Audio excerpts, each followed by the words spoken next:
৩১শে December ২০২৪। এই বছরের শেষ দিন।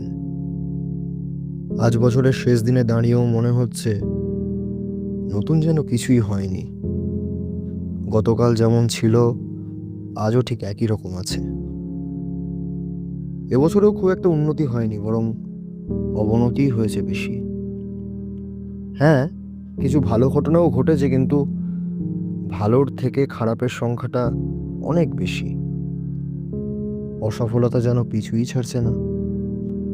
চেষ্টা যে করিনি তা নয়, আসলে চেষ্টা করেও কিছু লাভ হয়নি, কিংবা হয়তো নিজের সেরাটা দিতেই পারিনি। তবে আগামীকাল থেকে আবার একটা নতুন বছর শুরু হচ্ছে। আবার সবকিছু শূন্য থেকে শুরু করা। কতটা কি করতে পারবো জানি না, তবে চেষ্টা করব। বড়রা বলেন চেষ্টার অসাধ্য নাকি কিছুই নেই। তাই এবারেও চেষ্টা করব, প্রচণ্ড চেষ্টা করব।